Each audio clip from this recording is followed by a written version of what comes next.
Assalamualaikum warahmatullahi wabarakatuh. Selamat siang Bapak Ibu semuanya. Alhamdulillah kita sudah masuk di sesi ketiga ya Bapak Ibu. Materi selanjutnya adalah pedoman SCPH dalam pemotongan hewan ruminansia dan unggas. Materi ini berlangsung kurang lebih 2 jam sampai dengan pukul 15 sore nanti dengan narasumber Bapak Dr. Andes Adisam ZN MSI MBA. Beliau adalah senior lead auditor Bapak Ibu.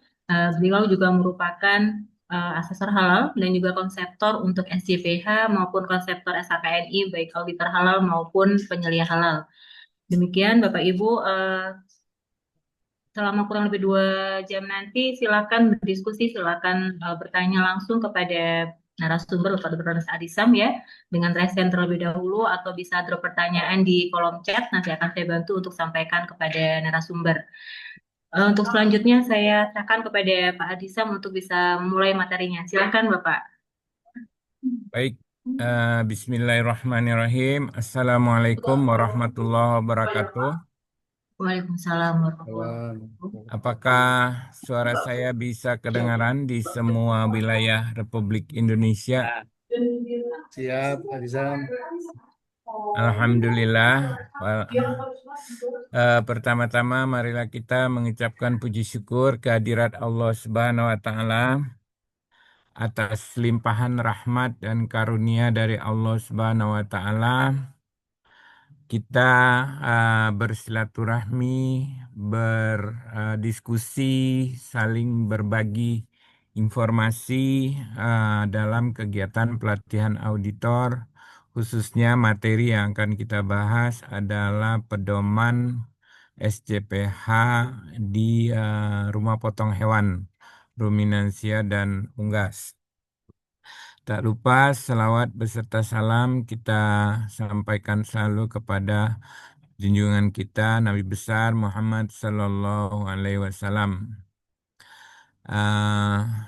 Bapak dan Ibu yang kami hormati, para calon auditor halal, saya diminta oleh panitia Pak Arifin untuk membantu memberikan informasi terkait pedoman auditor. Sebetulnya ini tambahan ya, tambahan materi bagi teman-teman yang akan bertugas sebagai auditor rumah potong hewan, hewan besar, ruminansia besar maupun kecil dan unggas. Nah, Bapak dan Ibu, saya diminta memberikan fokus pada hal-hal tertentu yang menjadi titik laporan atau titik kritis yang harus kita perhatikan sebagai auditor dalam hal ini yang akan mensertifikasi produk dalam hal ini berupa jasa ya, jasa penyembelihan. Sehingga kelompoknya di sini adalah kelompok jasa. Nah, saya disclaimer dulu ya bahwa saya bukan biasanya yang menyampaikan ini adalah kalau nggak dokter hewan ataupun sarjana peternakan. Tapi saya bukan sarjana peternakan ataupun dokter hewan, tapi saya pernah melakukan audit di rumah potong hewan, baik unggas maupun rumah potong hewan sapi ya, bersama dengan Komisi Fatwa Majelis Ulama Indonesia. Dan pengalaman-pengalaman itu yang saya bisa bagikan kepada para auditor dalam hal ini. Kalau saya dari dulu sejak saya bergabung di lembaga pemeriksa halal, selalu kalau rumah potong hewan, karena memang kebijakannya waktu itu rumah potong hewan itu harus didampingi oleh uh, personil dari Komisi Fatwa Majelis Ulama Indonesia. Nah, dari situlah saya banyak belajar sebetulnya standar yang difokuskan itu apa saja, meskipun saya sebelumnya juga sudah pernah belajar mengenai animal welfare, inspection ya, bagaimana apa ya eh, eh, perikehewanan itu bisa dijalankan sehingga hewan itu walaupun akan disembelih dia dalam posisi nyaman dan seterusnya. Nah, saya mendapat informasi bahwa Bapak dan Ibu teman-teman semua tuh sudah diberikan paparan ataupun informasi oleh dokter hewan terkait teknis penyembelihan yang merupakan ahlinya beliau. Kemudian juga mungkin oleh Komisi Fatwa ya, Majelis Ulama Indonesia. Nah, saya di sini akan menekankan eh, teknis sistem jaminan produk halalnya di mana yang harus kita perhatikan. Kita bisa langsung mulai. Mudah-mudahan tidak pada ngantuk ya karena jam siang ini. Nah, kemarin kita maupun ini sudah diberikan mungkin ya oleh BPJPH yang ada itu adalah SCPH produk ya, SCPH produk karena di situ bahasanya meskipun definisi produk itu sebetulnya barang dan jasa, tapi belum ada yang spesifik SCPH terkait penyembelihan, tetapi BPJPH menerbitkan keputusan Kepala BPJPH yang nomor 77 tahun 2023 tentang pedoman um, uh, sistem jaminan produk halal di rumah potong ruminansia dan unggas. Ya. Nah, kalau kemarin Bapak dan Ibu sudah mempelajari komitmen dan tanggung jawab, pasti di rumah potong hewan juga harus ada komitmen dan tanggung jawab, mulai dari kebijakan halal, kemudian personil, kemudian juga ada penyelia halal, pelatihan dan edukasi. Nah, bedanya fokusnya adalah di sini materialnya. Materialnya sudah pasti ini adalah yang akan diproses oleh jasa ini adalah hewan. Ya, kalau rumah potong hewan ya namanya juga bahannya adalah hewan ya. Hewannya hewan apa? Ada ruminansia dan unggas ya. Nah, ini bedanya di situ. Kemudian prosesnya. Kalau di sini adalah proses production halal, kalau di rumah potong proses mulai dari hewan diterima sampai disembelih sampai kepada eh, produk karkas ataupun produk daging lainnya yang sudah dikemas dan seterusnya ya. Jadi produknya itu udah karkas ataupun daging yang dalam frozen ataupun yang segar ataupun yang setengah segar ya yang sudah didinginkan. Kemudian ada monitoring dan evaluasi. Nah, pada dasarnya untuk komitmen dan monitoring evaluasi itu sama ininya kriterianya. Namun yang berbeda adalah material production PPH ya sama produk. Di situ saja bedanya. Kita akan coba lihat satu persatu apa yang harus di audit oleh auditor ya. Nah, kalau kita patokannya ke saya tutup kamera aja ya supaya nggak terlalu ini.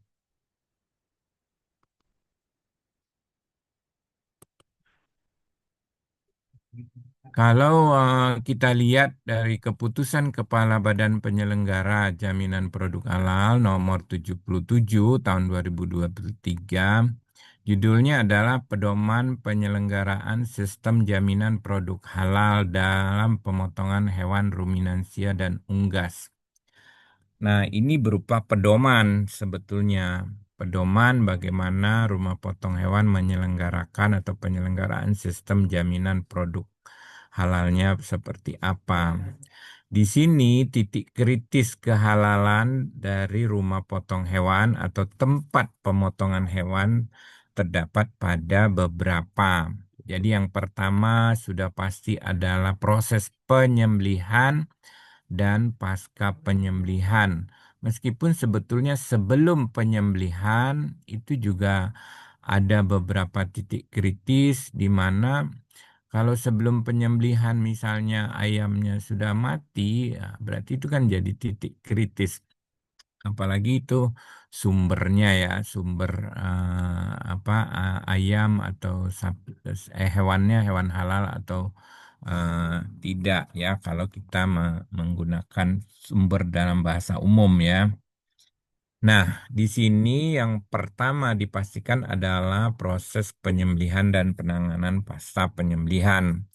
Nah, proses penyembelihan inilah yang auditor harus memastikan proses penyembelihan sudah sesuai dengan ketentuan dari syariah ya, seperti yang mungkin tadi pagi ya, Dokter Sony ya, dokter hewan Sony yang memberikan bahwa bagaimana juru sembelih halal itu menyembelihnya. Namun ada hal yang sebelumnya lebih penting ya, pemastian status eh, pemastian status hidup atau kehidupan dari hewan yang akan disembelih, terutama yang menggunakan fasilitas stunning atau peminsanan ya.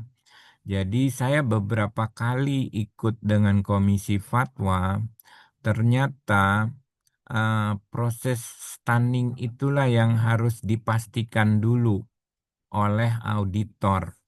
Proses stunning di mana hewan itu setelah di stunning atau setelah kepalanya dicelupkan, biasanya kan umumnya kalau ayam tuh pakai listrik ya, pakai listrik elektrik itu seberapa detik, kemudian setelah dicelupkan itu dia memang masih hidup gitu. Nah, itu proses yang saya lihat, komisi fatwa itu dulu yang pertama yang dipastikan. Jadi auditor yang pertama memastikan dulu sebelum juru sembelih atau disembelih oleh itu memastikan bahwa hewannya itu masih hidup. Termasuk kalau untuk sapi kan mereka pakai yang ditembak itu ya pistol yang daya kuat. Nah itu saya dapat informasi kalau kekuatannya itu terlalu besar bisa retak itu tulang-tulang yang di kepalanya itu bisa jadi dia sebelum disembelih sudah meninggal. Nah, sehingga itu yang pertama sebelum disembelih harus dipastikan bahwa hewannya masih hidup. Karena kalau dia sudah mati, berarti kan yang disembelih adalah bangkai karena sudah mati dengan proses yang itu. Nah, itu titik kritis. Jadi ada pemastian sebelum penyembelihan, pada saat proses penyembelihan, dan pasca penyembelihan. Nah, nanti auditor, apa saja bukti-bukti yang harus kita perhatikan. Nah, di dalam pedoman ini berlaku atau ruang lingkupnya adalah untuk pedoman rumah potong hewan ruminansia, hewan besar atau hewan mamalia, dan juga ini untuk rumah potong unggas juga. Meskipun kalau kita lihat peraturan atau pedoman dari Kementerian Pertanian, Direktorat Veteriner, itu mereka menerbitkan dua pedoman. Ada pedoman untuk ruminansia besar, ada pedoman rumah potong hewan unggas yang saya baca atau yang saya lihat, saya pelajari itu di Direktorat Veteriner menerbitkan pedoman serta ada juga peraturan pemerintahnya. Jadi nanti auditor sebaiknya juga membaca hal-hal yang tersebut karena dia kan satu paket. Kalau produk kan halal and toyibnya itu ada di POM. Sementara kalau yang apa sapi atau kehewanan atau veteriner ini mereka memakai istilah asuh ya. Jadi aman, utuh ya, sehat serta halal. Nah, di sini nomenklatur atau istilah menggunakan asu adalah halal and toyibnya itu mengarah menggunakan nomenklatur asu aman, sehat, utuh, dan halal. Karena halal itu kan menurut ketentuan Al-Quran adalah halal dan toyib, ya. Nah, ruang lingkup dari pedoman ini adalah untuk ruminansia dan unggas eh, dalam rangka menjamin bahwa daging yang diedarkan itu dipastikan kehalalannya. Nah, di dalam pedoman ini ada 4 bab. Ada bab A itu pengertian umum, bab B persyaratan pemotongan, bab C sistem jaminan produk halalnya, kemudian ada pembinaan dan pengawasan. Nah, yang pertama ini masuk kepada pemotongan. Nah, kalau saya lihat, kalau Komisi Fatwa mereka melakukan audit sebelum persyaratan pemotongan itu mereka mewawancarai juru semli, julehanya, ya julehanya diwawancara. Nah, auditor juga mestinya harus mengikuti itu. Jadi yang pertama bisa jadi sebelum melihat atau menyaksikan itu di apa namanya diwawancara dulu juru sembelih halalnya. Nah, yang diwawancara mudah-mudahan kemarin sih Komisi Fatwanya menyampaikan bahwa yang terkait wawancara juru sembelih halal bagaimana apakah dia sholat, kemudian juga apakah dia fasih membaca pengucapan lafal bismillahnya. Kemudian kalau kadang-kadang saya lihat Komisi Fatwa bertanya, coba praktekkan membaca beberapa ayat singkat, ya. Terus pemahaman dia terkait halal haram itu. Nah, auditor bisa juga membuat apa ya, semacam checklist, ya, checklist pada saat wawancara kepada juleha itu apa yang harus ditanyakan. Kalau pengalaman saya bersama dengan Komisi Fatwa, pertama pemahaman mereka dulu dipastikan, kemudian lafal, kemudian juga bagaimana rutinitas religiusnya, ya, apakah bahkan ditanya sholatnya berapa yang tinggal, ya, berapa yang yang lancar gitu, ya, ininya. Jadi lebih kepada pemastian. Kemudian baru teknik penyembelihan yang diklarifikasi di wawancara.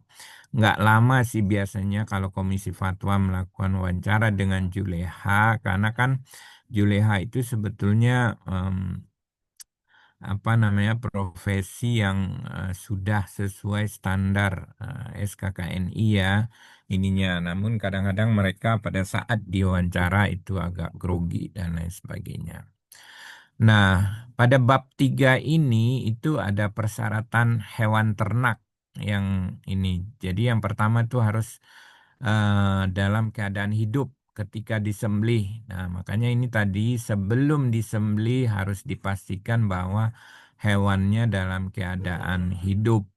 Nah, auditor itu harus memastikan bagaimana caranya, ya, melakukan sampling dan mengamati, ya, harus dalam keadaan sebelum masuk stunning itu mungkin ada juga yang sudah mati atau masih hidup semuanya. Kemudian setelah stunning, ya, setelah stunning atau ayam, ya, kemarin 2 bulan yang lalu, ya, saya ikut audit ke rumah potong unggas.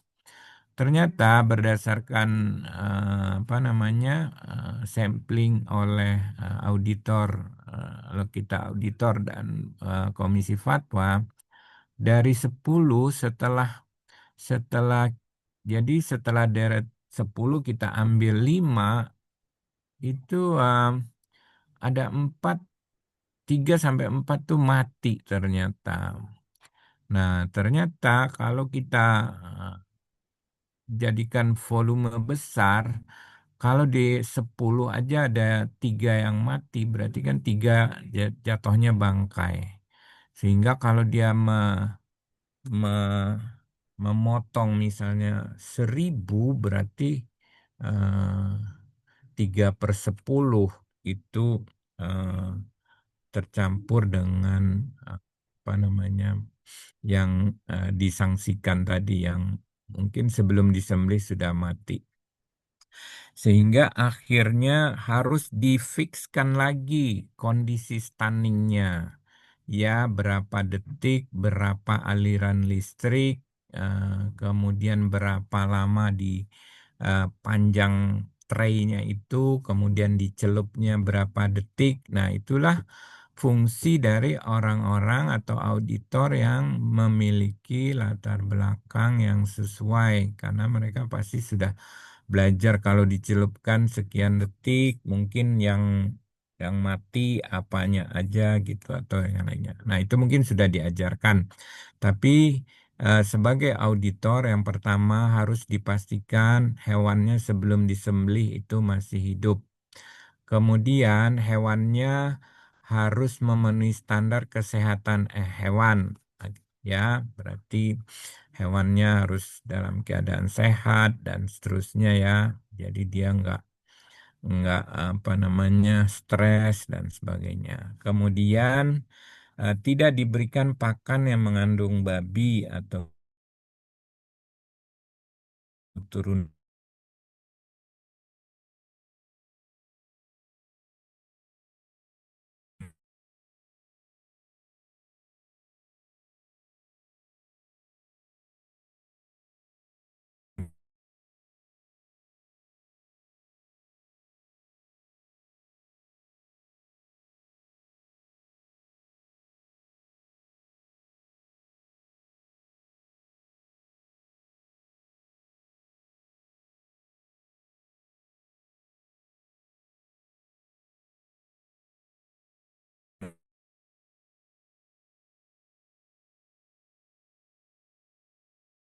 turunannya, berarti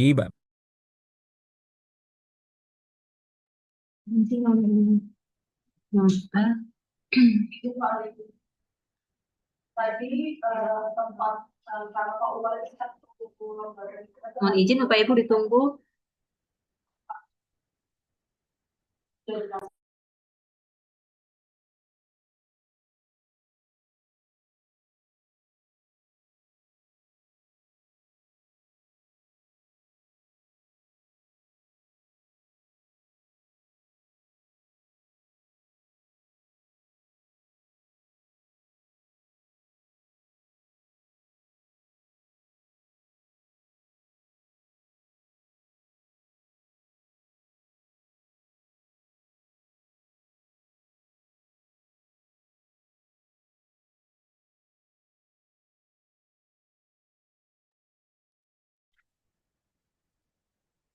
Mohon izin Bapak Ibu, mungkin Pak Adisam terpental dari Zoom karena ada kendala jaringan. Mohon menunggu.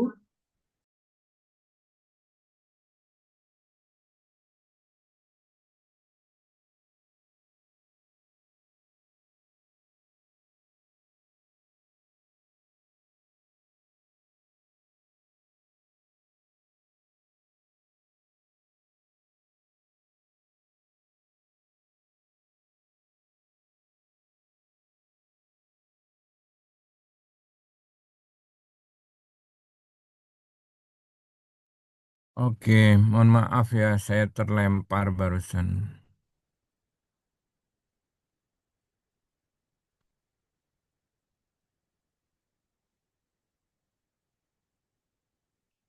Kita lanjut ya.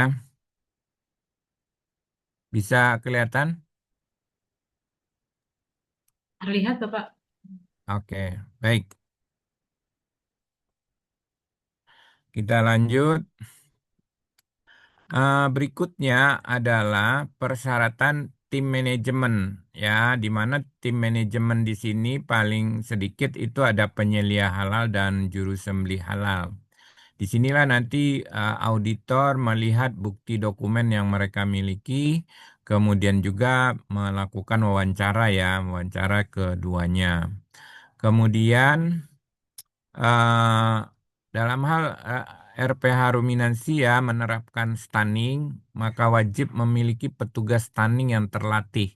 Nah, gimana kita melihatnya? Ya berarti dari sertifikat pelatihan beserta dengan wawancara. Jadi jangan lupa auditor mewawancarai petugas yang memiliki apa namanya pelatihan dan itu dia sangat memahami karena proses stunning itu juga harus didapatkan kondisi optimum supaya hewannya tidak mati sebelum sampai kepada penyembelih ya. Kemudian penyelia halal, juru sembelih halal, dan petugas stunning sebagaimana dimaksud pada poin 1 wajib beragama Islam. Ya, ini ketentuan dari undang-undang. Kemudian dewasa serta sehat jasmani dan rohani.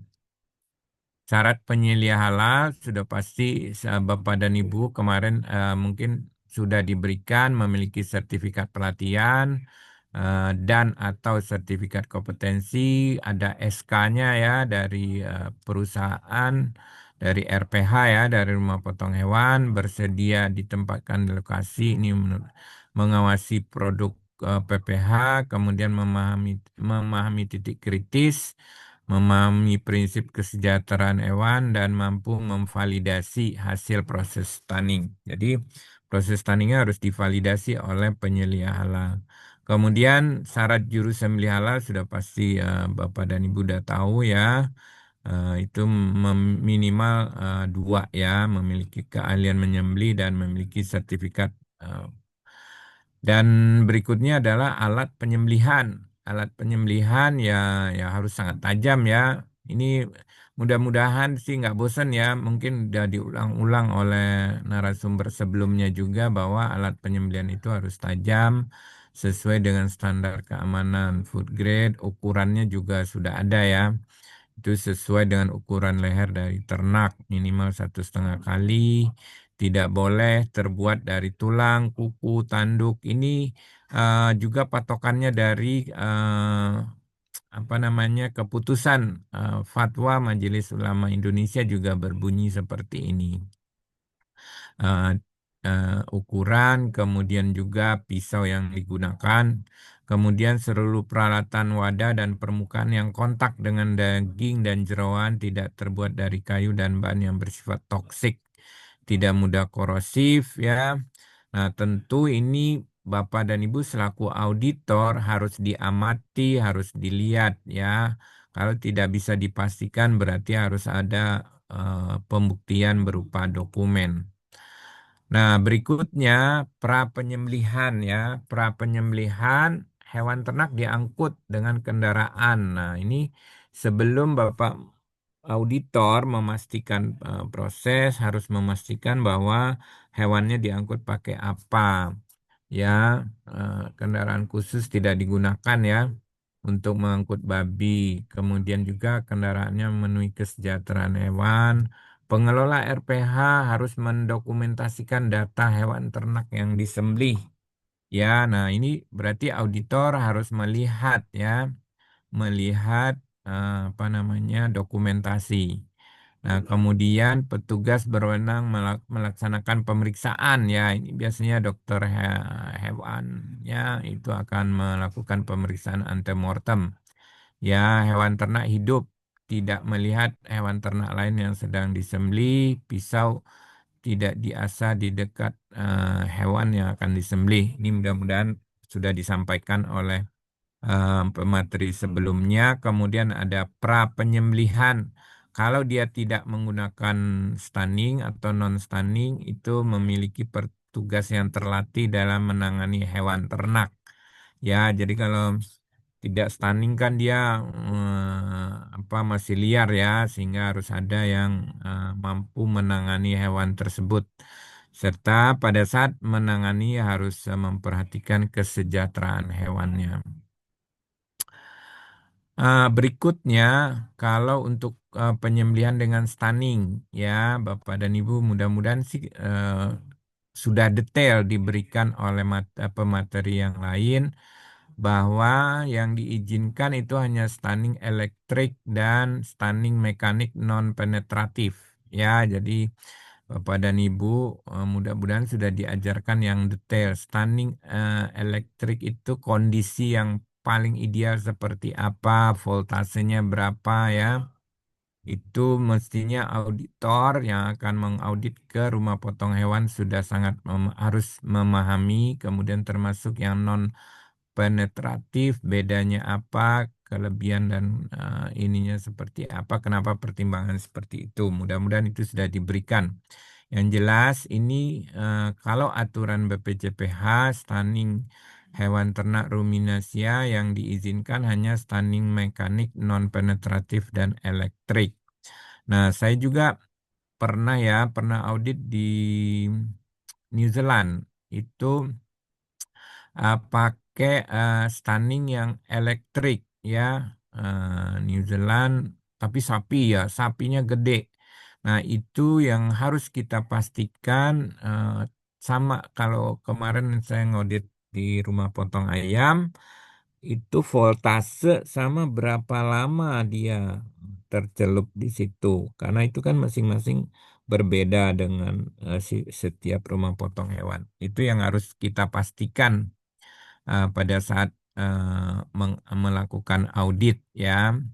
Kemudian untuk unggas pakai waterbed electrical stunning.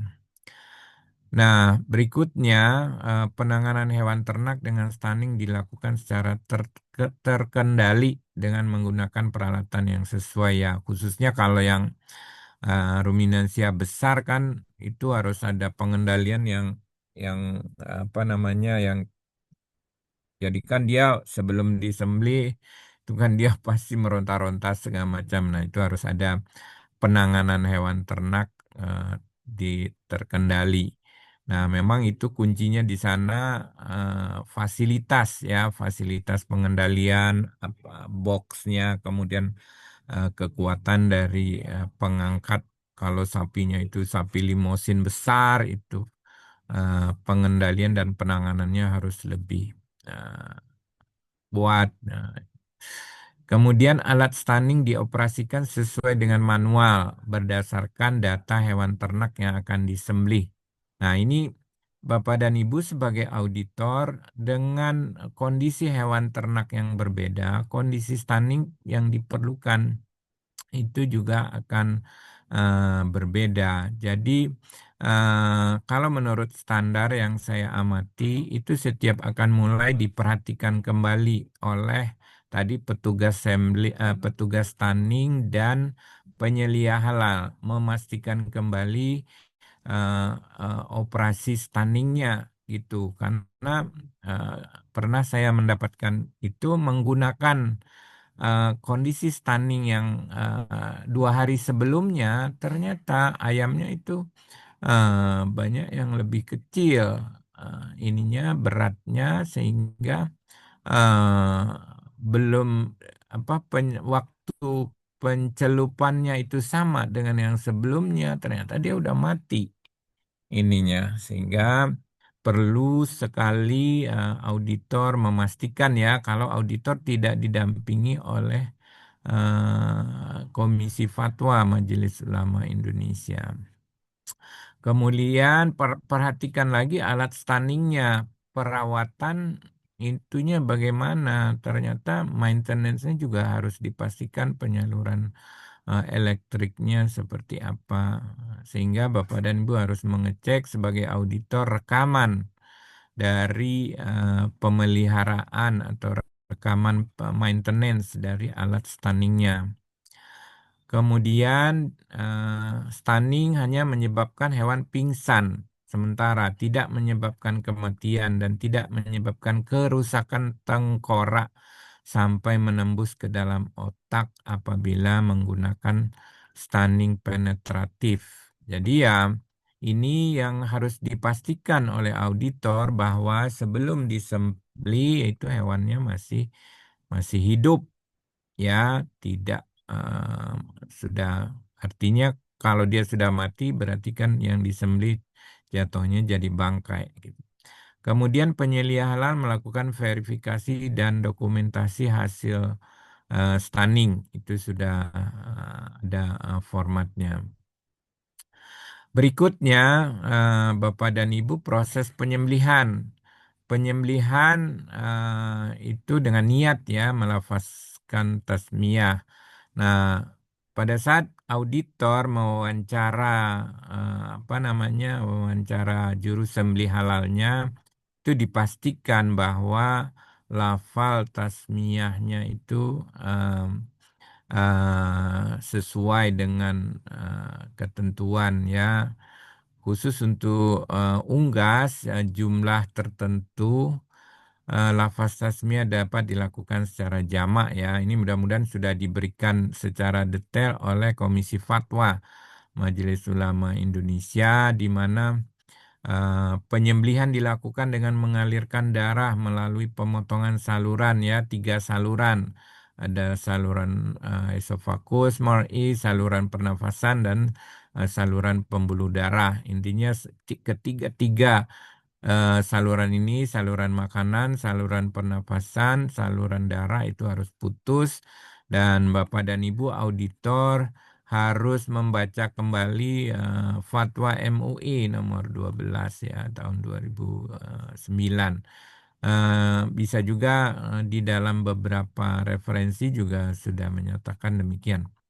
Kemudian penyembelihan dilakukan sekaligus dan secara cepat. Kemudian kematian hewan disebabkan oleh tindakan penyembelihan yang ditandai dengan darah berhenti memancar.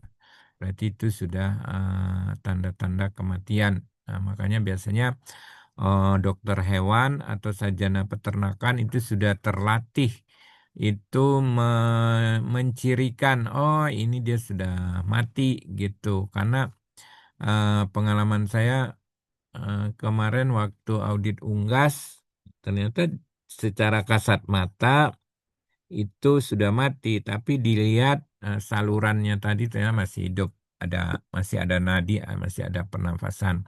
Nah, itu harus dilatih sensitivitasnya untuk mengidentifikasi kematian. Selanjutnya, penanganan pasca penyembelihan. Penanganan lanjutan dilakukan setelah kematian hewan dipastikan secara klinis. Berarti ini sudah masuk kepada higienitasnya. Kemudian jangan lupa dikonfirmasi atau diklarifikasi pemeriksaan postmortem oleh dokter hewan yang ada di lokasi, apakah itu memenuhi persyaratan halal dan kesehatan. Kemudian hasil sembelian yang tidak memenuhi syarat. Jadi kalau ada yang ketemu yang tidak memenuhi syarat, berarti itu harus wajib dipisahkan dan diperlakukan khusus. Kemudian mendokumentasikan penanganan pasca penyembelihan. Selanjutnya adalah pengemasan. Hasil sembelihan yang dikemas harus menggunakan kemasan yang bersih, aman untuk pangan, tidak berbau, tidak mempengaruhi kualitas dan keamanan hasil sembelihan. Nah, karena ini berkontak langsung dengan food, pastikan juga kemasannya itu bahan kemasannya tidak mengandung bahan yang non halal. Kemudian pengemasan dilakukan di area yang bersih dan higien. Jadi lokasi atau area rumah potong hewan itu ada daerah yang bersih, ada daerah kotor ya. Yang bersih ini adalah setelah selesai disembelih atau pasca penyembelihan. Nah, di sini auditor harus memastikan area kotor dan area bersih ya. Nah, makanya RPH sebelum itu mereka sudah mengirim layout atau denah rumah potong hewannya. Nah, auditor harus memastikan sebelum berangkat sebaiknya dilihat dulu layout sama denahnya. Pastikan kiri kanan serta itu yang lebih kritis, ada kritis juga apa penyelenggaraan limbahnya. Ini termasuk yang uh, wajib diperhatikan oleh auditor ya, karena menurut ketentuan dari apa namanya Kementan itu harus ada penanganan limbahnya. Selanjutnya adalah penyimpanan hasil sembelihan ya, itu ada fasilitas penyimpanannya bagaimana ininya, apakah ada fasilitas yang frozen ya, di mana tidak atau melindungi produk daging, produk hasil sembelihan itu tidak terjadi kontaminasi dari najis maupun kontaminasi dari rata-rata biasanya kan dari mikroba ya, ada potensi kontaminasi apabila dia di ruangan yang tidak terkontrol. Nah, ini auditor harus memastikan kondisi penyimpanannya di mana, berapa lama, pengontrolan suhu penyimpanannya, apakah itu nanti produknya segar atau hanya disimpan di produk dingin. Ada produk yang frozen. Jadi kan ada 3 jenis ya kalau nggak salah ya. Ada yang langsung segar itu langsung habis dipotong. Kemudian ada yang dingin sama yang frozen yang sudah dibekukan. Berikutnya adalah distribusi hasil sembelihan ya, disesuaikan dengan proses bisnis. Hasil sembelihan didistribusikan menggunakan alat transportasi yang khusus ya. Jadi nggak boleh bercampur karena ini apa namanya daging dan berkontak langsung.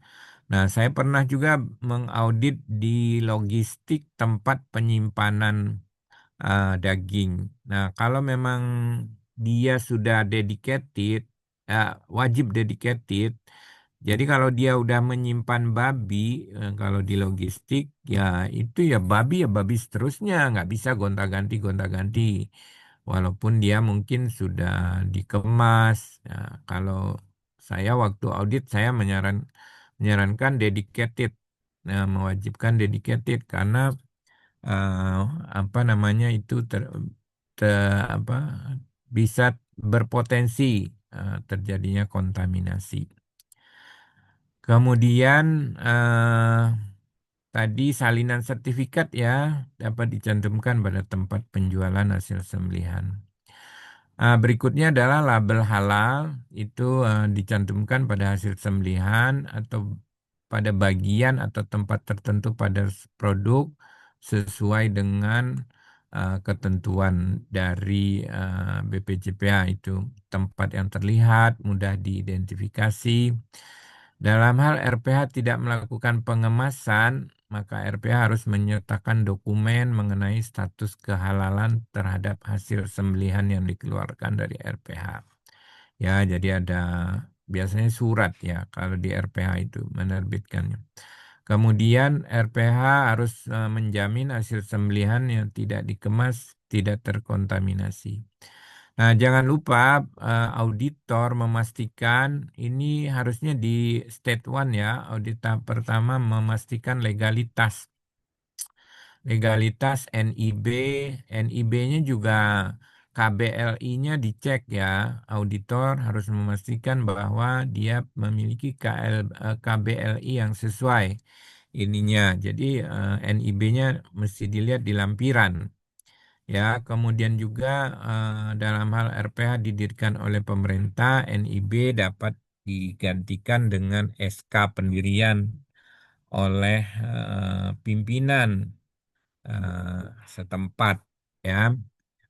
Nah, berikutnya jangan lupa ini yang karakteristik kalau audit di rumah potong hewan itu nomor NKV ya, atau surat keterangan pembinaan NKV.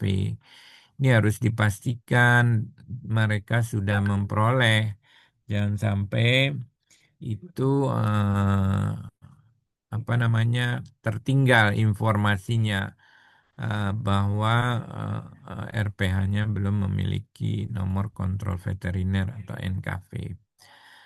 Berikutnya, jangan lupa auditor memastikan lokasi RPH harus terpisah secara fisik dari peternakan hewan tidak halal. Ya, lokasi RPA dibatasi dengan pagar tembok paling rendah 3 meter, kemudian jaraknya kalau tidak salah itu ada jaraknya. Mudah-mudahan sih sudah diberikan oleh apa namanya dokter hewan yang sebelumnya memberikan ini. Nah, kita spill sedikit atau sampaikan sedikit bab empatnya. Bab 4 terkait dengan SCPH-nya itu sendiri mirip seperti yang di awal tadi saya sampaikan. Di awal sama persis di mana yang poin A atau bab A adalah komitmen dan tanggung jawab. Nah, komitmen dan tanggung jawab merupakan pernyataan tertulis. Artinya, auditor harus memastikan bahwa ada pernyataan tertulis dari pemilik atau owner atau pimpinan yang memiliki kewenangan terhadap penetapan kebijakan-kebijakan dan sumber daya di rumah potong hewan dimaksud. Ya, jadi dapat berupa apa namanya surat pernyataan. Namun tidak ada salahnya teman-teman auditor, para auditor juga uh, melakukan wawancara atau sejauh mana dia berkomitmen khususnya untuk konsisten menerapkan penyembelihan sesuai dengan ketentuan syariat. Ya, karena kan kadang-kadang kalau auditornya udah pulang, ya cara penyembelihnya juga balik ke ke situasi yang kadang-kadang ya tidak terkendali atau tidak sesuai syariat. Sehingga disinilah pentingnya komitmen dari pelaku usaha untuk menerapkan standar. Berikutnya harus ada kebijakan halal ya. Kebijakan halal mudah-mudahan teman-teman sudah sangat familiar bahwa isi kebijakan halal itu apa aja. Ya, yang pertama sudah pasti ya harus menyediakan sumber daya manusia dan sarana dan prasarana. Jadi harus ada komitmen dari pemilik usaha atau owner atau pimpinan atau manajemen yang menyatakan bahwa mereka berkomitmen untuk menyediakan sumber daya dan sarana dan prasarana. Kenapa? Karena persyaratannya memerlukan biaya ya. Untuk pelatihan perlu duit. Untuk menyediakan sarana prasarana, misalnya tadi sarana itu penanganan limbah, ya perlu beli sarana dan prasarana. Sehingga harus ada komitmen dari pemilik usaha, dalam hal ini mungkin owner atau pimpinan yang diberi kewenangan, sehingga mereka kemudian mematuhi peraturan perundang-undangan menggunakan bahan halal, dalam hal ini adalah hewan halal sesuai dengan ruang lingkupnya. Kemudian memiliki kebijakan halal yang disosialisasikan, melaksanakan kebijakan halal yang lain. Kemudian terakhir, melaksanakan kebijakan halal secara konsisten. Nah, pada komponen A ini, komitmen dan tanggung jawab, tadi ada tiga ininya ya, ada tiga, satu kebijakan halal, dua pelaku usaha mengenai responsibility, tanggung jawab, kemudian yang ketiga mengenai pembinaan sumber daya manusia. Nah, pembinaan sumber daya manusia itu juga memerlukan cost. Nah, poin dua, Bapak dan Ibu, sebagai auditor, di mana kita lihatnya tanggung jawab?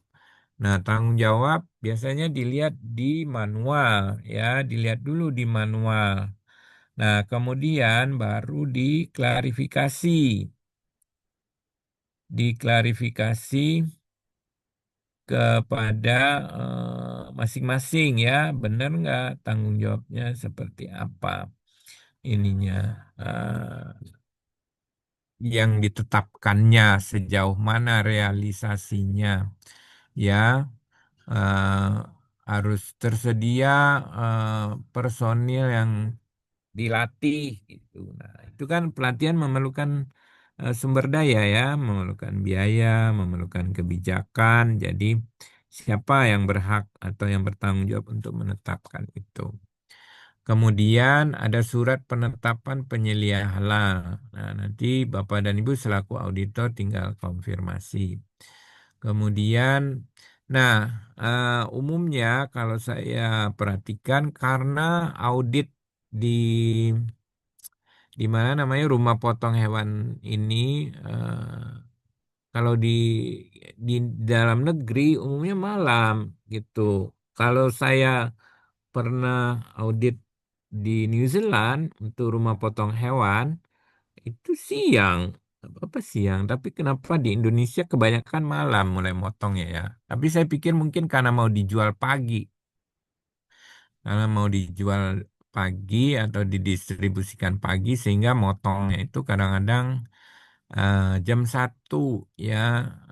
Atau ada juga yang kemarin saya rumah potong unggas itu jam 9 baru mulai potong, mulai mulai mulai start ininya sehingga kita auditnya malam hari ya sesuai. Nah, memang ini audit malam hari ini suatu tantangan yang luar biasa tersendiri juga karena mungkin apa namanya situasinya, apa namanya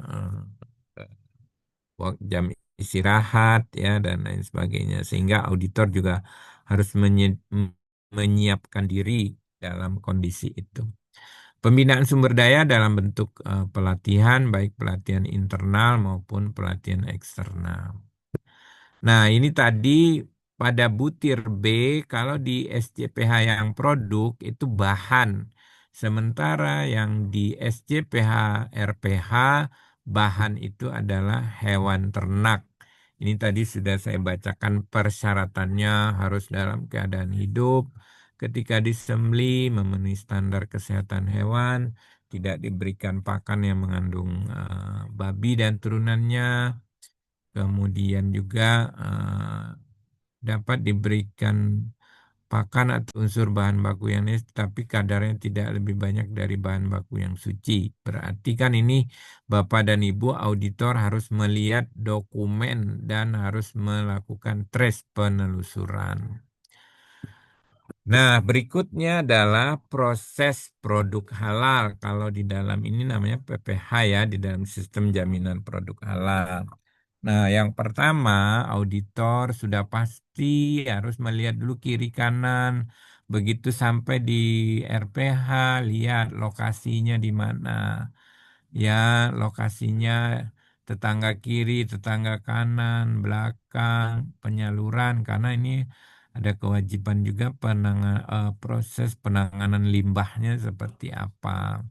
Ya, sehingga di sini di dalam pedoman ini lokasi itu tempat dan alat harus terpisah dengan produk yang non halal ya. Rumah-rumah potongnya harus berbeda, dedicated facility ya. Kemudian pelaku usaha wajib menjaga kebersihan dan higienitas lokasi. Kemudian memilih lokasi dan tempat yang bebas dari najis ya. Memilih lokasi dan tempat yang bebas dari bahan yang tidak halal. Kemudian lokasi rumah potong hewan harus terpisah secara fisik dari kompleks peternakan atau tempat pemotongan hewan tidak halal. Ya, jadi Bapak dan Ibu sebagai auditor harus memastikan lingkungan rumah potong hewan itu sejauh mana. Jangan sampai karena auditnya malam itu kadang-kadang lupa lihat lihat tetangga kiri, tetangga kanan seperti apa ya. Jadi Bapak dan Ibu harus jeli dalam hal ini sebagai auditor. Kemudian peralatan dan perangkat PPH-nya. Pelaku usaha wajib menyediakan peralatan dan perangkat yang sesuai ya dengan standar ya. Tadi ada persyaratan tidak boleh terbuat dari gigi, kuku dan lain sebagainya. Tak harus tajam ya. Jadi ini pelaku usaha harus wajib menyediakan itu. Kemudian pelaku usaha wajib menjaga kebersihan dan higienitas alat, memastikan alat bebas dari najis, memastikan alat bebas dari bahan yang tidak halal. Berikutnya D, kalau di sini diingatkan lagi prosedur-prosedur wajib yang harus dilaksanakan oleh RPH dan auditor harus memastikan bagaimana implementasi dari prosedur ini. Yang pertama, pemastian penggunaan fasilitas produksi. Jadi fasilitas penyembelihan yang berkontak itu seperti apa? Bebas, harus bebas ya dari najis atau yang diharamkan. Kalau ada proses penyucian fasilitas produksi harus sesuai dengan syariat Islam. Kemudian ada prosedur pembelian ternak bahan ya. Kalau di produk kan prosedur pembelian bahan. Nah, itu bagaimana pembelian ternaknya, kriterianya apa, syarat-syaratnya apa. Nah, ini by dokumen bisa dilihat sebetulnya di stage one. Ya, kemudian pemeriksaan kedatangan. Tadi ada pemeriksaan antemortem ya. Pemeriksaan pada saat hewannya datang itu disuruh istirahat dulu dia minimal 1 jam ya kalau nggak salah ya ininya. Suruh istirahat, suruh leha-leha dulu hewannya sebelum dipotong ya. Itu gimana pelaksanaannya oleh personil? Siapa yang melaksanakan? Mana rekamannya? Berarti kan auditor harus mengecek dokumentasi. Kemudian proses pemingsanan, prosedur, bagaimana standarnya, terutama tuh standar stunning atau pemingsanan itu harus clear. Berapa lama kapasitas, panjangnya ya, eh, apa lebar atau wadah dari stunningnya itu, kemudian juga berapa lama dia sampai kepada yang motong. Karena dia sistemnya kan berjalan. Jadi dari tercelup yang terakhir dia udah naik lagi. Kemudian berapa lama dia sampai ke titik penyembelih. Kadang-kadang karena dia juga kesetrumnya mungkin terlalu kuat, fisiknya ayamnya lagi kurang. Ini sebelum nyampe ke penyembelih, walaupun dia masih hidup di luar setelah itu, tapi itu perlu diperhatikan juga berapa jaraknya sampai ke penyembelih setelah dari stunning, supaya dipastikan bahwa pada saat disembelih itu masih hidup. Kemudian proses penyembelihan itu yang harus dipastikan sesuai dengan ketentuan syariat. Setelah itu prosedur penampungan ternak dan penyimpanan hasil sembelihan. Ya, setelah disembeli, kemudian dipisahkan, dikuliti. Nah, itu gimana penampungan dan pemisahannya seperti apa? Tadi saya sampaikan ada area kotor, ada area bersih. Nah, itu layoutnya seperti apa? Nah, itu Bapak dan Ibu auditor harus memastikan sesuai dengan ketentuan. Tadi kalau mau pakai bisa ketentuan dari Direktorat Veteriner ya, Kementan, itu ada pedomannya. Kemudian transportasi ternak dan hasil sembelihan, prosedurnya gimana? Standar transportasi dan standar transportasi hasil penyembelihan.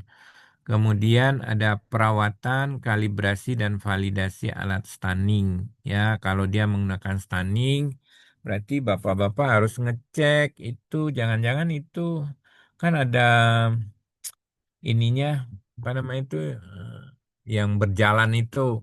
Nah, itu pas nggak itu penunjukannya ya, penunjukan listrik sama waktu itu udah divalidasi dan itu auditor harus ngecek ininya hasil validasinya sebelum dilakukan penyembelihan. Kemudian ketertelusuran produk ya, kalau di luar negeri kan memang sudah ada ketertelusurannya dari mulai sapinya, ada chipnya. Jadi di telinga ya kalau nggak salah tuh, saya lihat di telinganya itu ada chipnya sapinya. Jadi bisa ditelusuri tuh dari hewan yang mana, dari apa namanya tadi penyembelihannya sampai mana di traceability-nya. Kemudian ada penanganan produk yang tidak memenuhi kriteria. Nah, di sini bisa menggunakan SNI 9902 dan 9903 kalau nggak salah ini. Ini mengenai kalau ada yang sudah terkontaminasi atau mungkin tadi yang kalau yang tidak memenuhi kriteria, misalnya tadi yang udah mati ya. Nah, itu gimana penanganannya? Tempatnya disimpan di mana? Jadi ayam yang sudah mati itu diapain? Apakah dimasukin terus atau seperti apa? Nah, itu prosedurnya gimana penyelenggaraannya? Kemudian pelaku usaha harus mensosialisasikan prosedur itu ke semua personil terkait ya, kemudian mendokumentasikan bukti sosialisasi, kemudian melakukan evaluasi efektivitas. Nah, auditor bisa juga salah satu metodologinya bertanya, apakah Anda tahu prosedur mengenai ketidaksesuaian tadi yang tidak memenuhi kriteria halal, bagaimana penanganannya kalau ketemu misalnya ayamnya sebelum disembelih udah mati ya, ketemu itu bagaimana penanganannya, apakah dibuang atau dibakar atau seperti apa. Jadi harus ada eh, untuk mengecek efektivitas prosedurnya sudah dilaksanakan. Kemudian pelaku usaha harus menyampaikan hasil evaluasi kepada penanggung jawab PPH dan pihak terkait. Jadi ini tugasnya penyelia halal ya. Kemudian pelaku usaha harus menangani produk yang tidak memenuhi kriteria. Ya, ini sudah pasti ya. Jadi kalau dia tidak memenuhi syarat kehalalan, tadi misalnya udah mati ya, berarti kan udah mati kan berarti bangkai. Nah itu gimana ininya menanganinya, prosedurnya seperti apa, pelaku usaha wajib tuh dipastikan itu tidak apa namanya digunakan karena kan berarti kalau makan bangkai kan bisa jadi ada dampak yang lain ya. Kemudian pelaku usaha wajib menjamin produk yang tidak memenuhi kriteria tidak masuk ke rantai pasok. Ini tadi yang saya maksud ya. Jadi kalau dia sudah tidak memenuhi kriteria, ayamnya misalnya sudah mati sebelum disembelih ya berarti dia tidak masuk lagi ke line produksi ya yang berjalan. Kemudian dipastikan eh, ada perlakuan khusus. Misalnya di sini caranya misalnya dikubur, dibakar, dihancurkan atau diberi pewarna methylene blue, kemudian baru diberikan kepada ternak. Berikutnya adalah pelaku usaha harus memiliki dan mendokumentasikan prosedur identifikasi analisis bahaya ketidakhalalan dalam proses produksinya dan menetapkan titik kritis. Ya, jadi Bapak dan Ibu coba nanti kalau mengaudit ke RPH titik kritisnya sama nggak dengan titik kritis yang para auditor identifikasi. Kan sebelum berangkat, auditor sebetulnya udah bisa mengidentifikasi titik kritis atau titik bahaya ketidakhalalannya di mana aja. Tadi sumber bahan ya, penanganan hewannya ya, pakan hewannya ya, itu kan titik kritis yang bisa kita identifikasi lebih awal. Ya, kemudian proses stunning, proses penyembelihan, proses penanganan pasca penyembelihan itu titik titik kritis yang bisa diidentifikasi di awal sehingga kita sebagai auditor nanti tinggal di lapangan menyaksikan yang realnya seperti apa. Termasuk kalau ada proses pencucian najis atau pensucian najis yang masuk ke jalur produksi. Nah, itu menggunakan air kalau najisnya mutawasita, najis sedang. Sementara kalau yang berat itu menggunakan tanah ya. Kemudian yang kedua, alat produksi yang terbuat dari benda keras dan tidak menyerap najis, tasyarub, misalnya terbuat dari besi atau baja, apabila terkena najis mutawasyita, najis sedang, jika disucikan dengan air jika disucikan dengan menggunakan selain air, misalnya barangnya jadi rusak, ya bisa digunakan selain air. eh, Bekas najisnya dipastikan telah hilang ya, bau, rasa. Nah, biasanya kalau saya sering pakai swab ya, hasil pencuciannya itu ini kalau enggak ya mesti di di apa di diidentifikasi by sensorik ininya. Berikutnya, setiap peralatan tidak boleh digunakan bergantian. Ya, tadi di depan sudah saya sampaikan bahwa alatnya itu nggak boleh. Jadi harus dedicated. Nah, kriteria sistem jaminan produk halal yang keempat ya, yang kelima baru pemantauan dan evaluasi adalah produk. Nah, di sini kan udah jelas ya, produknya adalah daging. Daging segar, daging yang dingin, sama daging yang dibekukan atau karkas bagian-bagian dari daging tadi. Tuh. Nah, kadang-kadang tuh ada juga langsung yang eh, jasa pengolahan terintegrasi. Jadi bisa jadi rumah potongnya jual ayam yang dikeluarin aja isinya. Ya, isi perutnya dikeluarkan, kemudian dia jual ke perusahaan yang masih utuh. Nah, nanti di perusahaan itu ada proses pemotongan, baru nanti dimarinasi. Nah, yang dijual adalah yang dimarinasi. Nah, itu eh, berbeda jenisnya ya, ada jasa lagi. Tapi ada juga RPH eh, ada fasilitas marinasinya tuh ininya. Tapi umumnya sih kalau perusahaan saya lihat itu dua jasa yang terpisah. Jadi ada jasa pemotongan, kemudian ada tadi jasa pengolahan dari hasil penyembelihan. Nah, di sini persyaratannya mengikuti SCPH ya. Kata-katanya juga mirip dengan produk ya. Pelaku usaha wajib menghasilkan produk dari bahan halal diproses sesuai dengan syariat Islam, menggunakan peralatan, fasilitas produksi, sistem pengemasan, penyimpanan, dan distribusi yang tidak terkontaminasi. Kemudian pelaku usaha wajib menjamin produk selama persiapan. Ya, jadi daging yang akan menjadi produk, kita harus pemilik usaha menjamin prosesnya, pengemasannya, pengangkutannya, penyimpanannya dipisahkan secara fisik dari material-material lain yang tidak sesuai dengan syariat Islam. Kemudian harus menghasilkan produk atau bahan yang aman dikonsumsi. Berikutnya adalah pengemasan ya, Bapak dan Ibu. Pengemasan dan pelabelan produk. Wajib menggunakan bahan pengemas yang tidak terbuat atau mengandung bahan yang tidak halal. Ya, kemudian harus mengemas produk halal sesuai dengan isinya. Harus mengemas produk karkas dengan menggunakan kemasan yang bersih, tidak berbau, tidak mempengaruhi kualitas keamanan daging.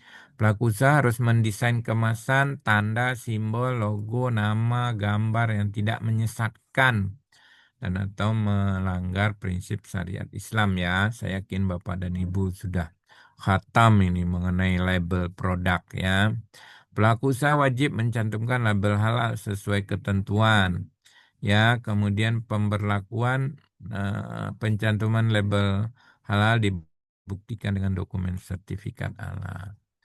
Berikutnya mampu telusur. Tadi ya mampu telusur wajib memberi identifikasi produk yang disimpan, tanggal masuk, lokasi penyimpanan, tanggal produksi, dan lainnya sesuai dengan ketentuan yang ditetapkan. Kalau RPH yang sudah modern atau digital, mereka itu sudah pakai barcode ya. Tinggal di scan, muncullah tuh identifikasinya. Tapi kalau masih manual ya, berarti harus ada catatannya, tanggal masuk, disimpan di mana, tanggal produksi, ya, termasuk tadi fasilitas pendingin yang dimiliki oleh rumah potongnya.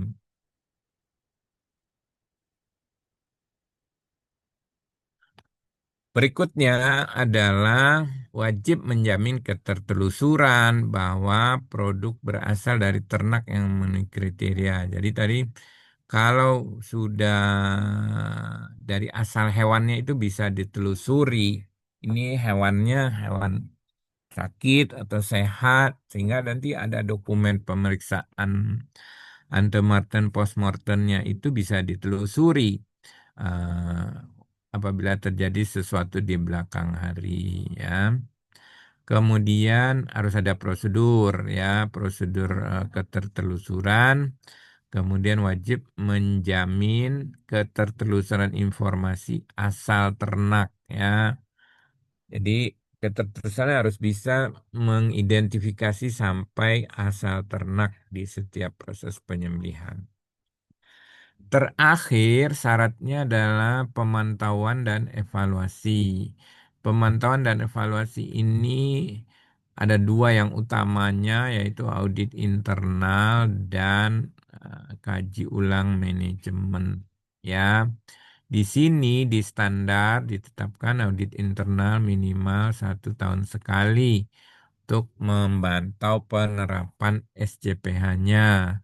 Kemudian pelaku usaha harus melakukan kaji ulang manajemen dan melakukan evaluasi penerapan SCPH juga biasanya minimal 1 tahun sekali. Selanjutnya, Bapak dan Ibu, prosedur audit internal dan kaji ulang manajemen harus dimiliki oleh pelaku usaha sebagai pedoman untuk melakukan audit internal dan kaji ulang manajemen. Berikutnya, pelaku usaha harus memelihara bukti pelaksanaan audit internal. Ya, jadi Bapak dan Ibu sebagai auditor nanti juga harusnya di state one ya. Di state one itu sudah ketahuan tuh rekaman audit internalnya, temuannya, laporannya itu.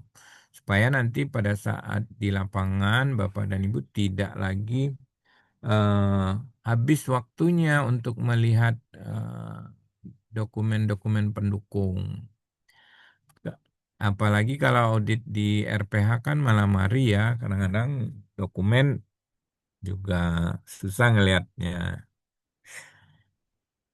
Jadi kalau saran saya diselesaikan di stage one, tinggal klarifikasi dikit pembuktian. Kemudian pelaku usaha harus melaporkan hasil audit internal kepada BPJPH. Kemudian pelaku usaha harus melakukan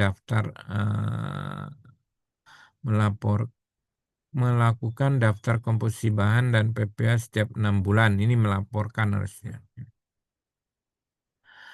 Nah, ini saya ambil sedikit dari fatwa MUI ya untuk mengingat-ingat saja bahwa stunning itu suatu cara melemahkan hewan melalui pemingsanan sebelum pelaksanaan penyembelihan agar waktu disembelih hewannya tidak banyak bergerak ya. Nah, untuk rumah potong hewan modern umumnya udah lazim sih digunakan. Kemudian menurut referensi dari Kiai Haji Solahuddin Ayub dari Majelis Ulama Indonesia bidang fatwa sebetulnya stunning itu merupakan bentuk dari eh, kesejahteraan hewan. Jadi kalau tidak dipingsankan, hewannya kan meronta-ronta tuh pada saat disembelih sehingga ini akan menyebabkan menyebabkan dia stres dan segala macam, sehingga harus ada kesejahteraan hewannya, animal fair. Mudah-mudahan Bapak dan saya yakin Bapak dan Ibu karena latar belakangnya auditor untuk rumah potong ini adalah sarjana kedokteran hewan atau peternakan ya kalau nggak salah ingat saya. Nah, hadisnya adalah di sini hadis acuannya bahwa Allah menetapkan ihsan berbuat baik atas setiap-tiap sesuatu tindakan. Apabila kamu ditugaskan membunuh, maka bunuhlah dengan cara yang baik, ya. Cara baiklah kamu membunuh, dan apabila engkau hendak menyembelih, maka sembelihlah dengan cara yang baik. Nah, ini sumbernya dari hadis riwayat Muslim ya. Nomornya saya ini nanti kita bisa lihat di Fatwa MUI nomor 12 tahun 2009 tentang standar penyembelihan. Sehingga teman-teman sebagai auditor, kenapa alasan dibolehkannya penyembelihan dengan stunning? Karena ada beberapa negara dan mazhab di luar Indonesia itu tidak memperbolehkan penyembelihan itu pakai stunning ya, karena itu em, sesuai dengan pemahaman ijtima ulama di beberapa di masing-masing negara. Alasan dari Majelis Ulama Indonesia, penggunaan mesin dimaksudkan hanya untuk mempermudah roboh dan jatuhnya hewan yang akan disembelih di tempat pemotongan untuk meringankan rasa sakit hewan. Ya, kemudian hewan yang roboh karena dipingsankan di tempat penyembelihan apabila tidak disembelih akan bangun sendiri lagi dalam keadaan segar. Penyembelihan dengan sistem stunning tidak mengurangi keluarnya darah mengalir, maka akan lebih banyak dan lebih lancar sehingga dagingnya itu lebih bersih. Jadi ini akan membantu nanti kualitas daging. Kemudian pelaksanaan stunning disertai dengan persyaratan tertentu. Nah, ini nanti auditor yang harus mengecek ya. Stunningnya hanya menyebabkan pingsan sementara, tidak menyebabkan kematian, serta tidak menyebabkan cedera permanen. Hanya bertujuan untuk mempermudah penyembelihan, pelaksanaannya sebagai bentuk ihsan, bukan untuk menyiksa hewan. Peralatan stunning yang harus dimiliki harus mampu terwujudnya A, B, C yang di atas, serta tidak digunakan bergantian antara hewan halal dan hewan non-halal sebagai langkah preventif. Penetapan ketentuan stunning, pemilihan jenis, dan pelaksanaannya harus di bawah pengawasan ahli. Ya, makanya di situ ada ahli stunningnya juga. Ahli stunning yang memang sudah terlatih dan paham terkait kriteria-kriteria. Ini saya coba ambil dari jurnal ya, dari Unair. Eh, Beberapa teknik stunning, ada captive ball pistol, kemudian ada electric head only, ya, kemudian ada water bed stunning sama gas stunning.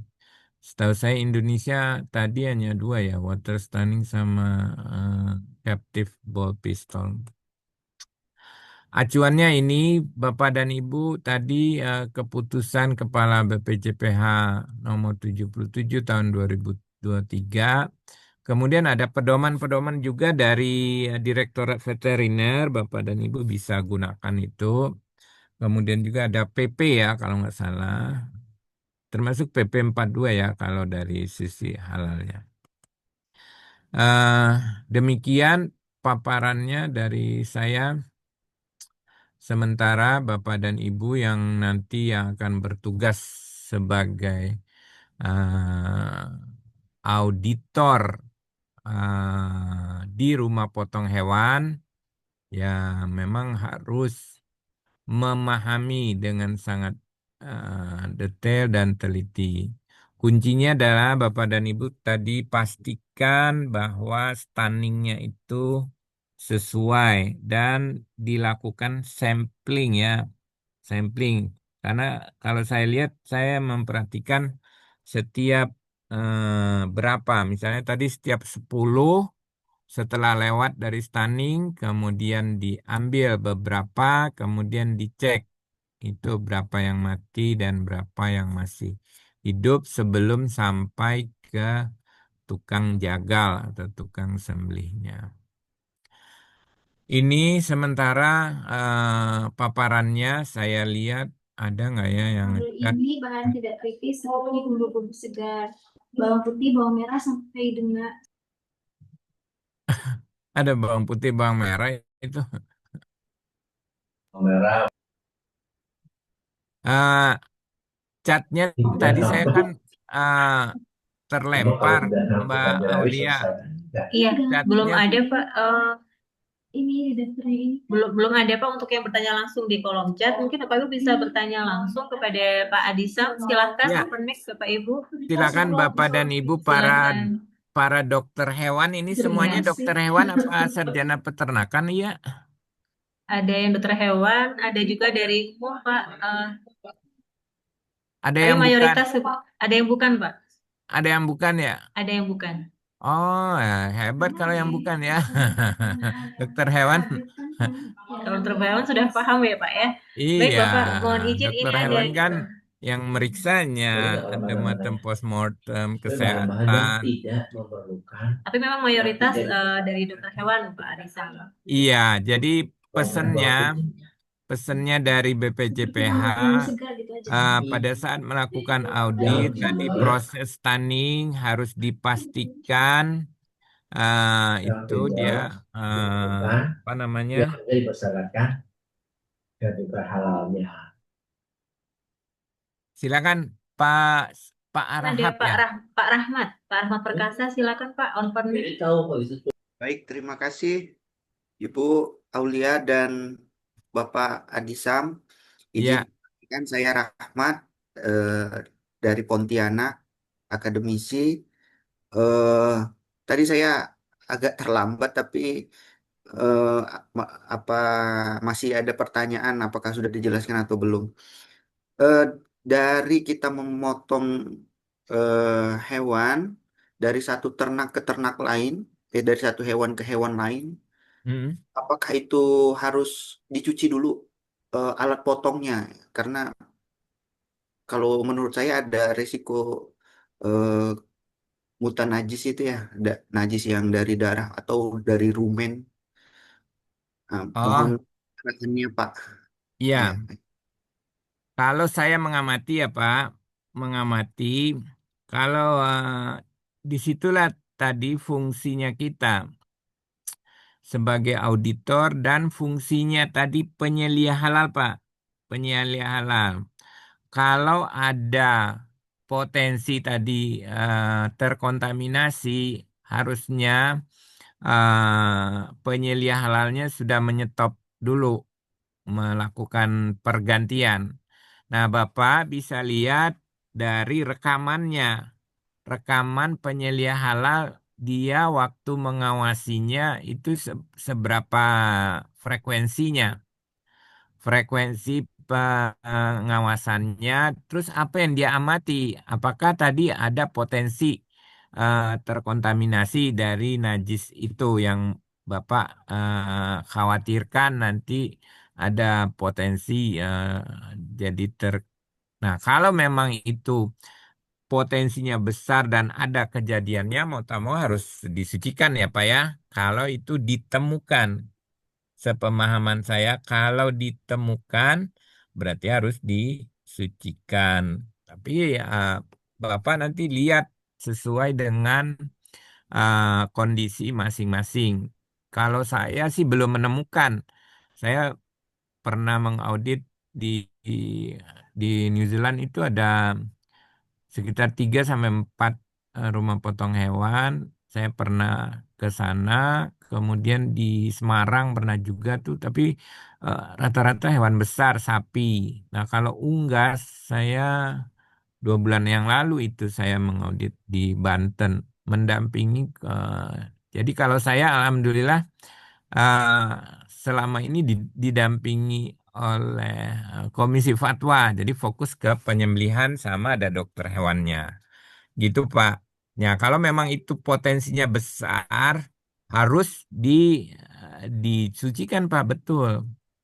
Kalau memang itu potensinya ada.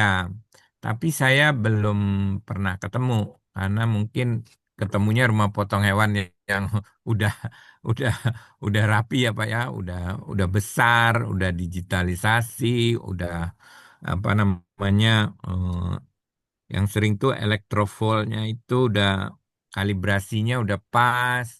Kemudian ada yang tidak kalah pentingnya itu Pak, simulasi yang saya tuh menurut saya itu penting. Jadi sebelum dijalanin kondisi optimum, karena kadang-kadang kan eh, berat ayam yang datang dengan hari ini dengan kemarin kan juga kadang-kadang berbeda. Jadi harus dipastikan itu ininya kondisi stunningnya. Mungkin itu Pak pengalaman dari saya. Monggo, mudah-mudahan dapat eh, terjawab pertanyaan Pak Dokter Hewan Rahmat Perkasa Arahap. Di berdinas di mana Pak Rahmat? Saya akademisi Pak, sarjana peternakan di Oh, sarjana peternakan. Tanjung Pinang. Iya Pak. Oh, iya iya iya. Jadi mau jadi auditor di mana? Eh di LPH Pontianak, tapi di rumah potong hewan Pak. Oh, rumah potong hewan. Tapi Hmm. LPH-nya LPH apa? BSPJI ya Iya, kalau salah. betul Pak. BSPJI Pontianak. Ya, Kementerian Perindustrian. Ya, itu ada ininya. Oke, baik. Selamat bertugas Pak Rahmat. Mudah-mudahan. Ya. Tapi banyak nggak ya wah di Pontianak berapa kira-kira itu potensi rumah potong hewan? Soalnya Pontianak termasuk daerah yang dalam tanda kutip ya, mohon maaf nih, mohon maaf. Karena memang itu kan banyak non-Muslim juga yang punya ya. Jadi harus memerlukan perhatian khusus tuh rumah potong hewan, terutama dedicated facility-nya. Betul Pak. Jadi kita masih minim rumah potong hewannya dan sempat ada terus tutup gitu ya. Ya, Biasanya kan lagi ada di daerah Singkawang, kota Singkawang tuh 4 jam lah dari Pontianak. Nah, jadi memang inilah butuh pengembangan lagi ke depan yang untuk berbasis betul, betul. Harusnya mungkin kalau saran saya tuh yang BSPJI nanti LPH-nya kan di pasar-pasar juga banyak itu TPH ya, tempat pemotongan hewan. betul Pak. Nah, cuman kalau menurut aturan Kementan kan nggak boleh ya memotong di TPH itu harus di rumah potong hewan. Tapi mau bagaimana masyarakat tuh banyak yang memotong di TPH sendiri. Kadang-kadang asal nyemplung aja ke air panas sudah langsung cut gitu. Aduh ya Allah. Nah, Ya Pak, itulah PR besar Pak.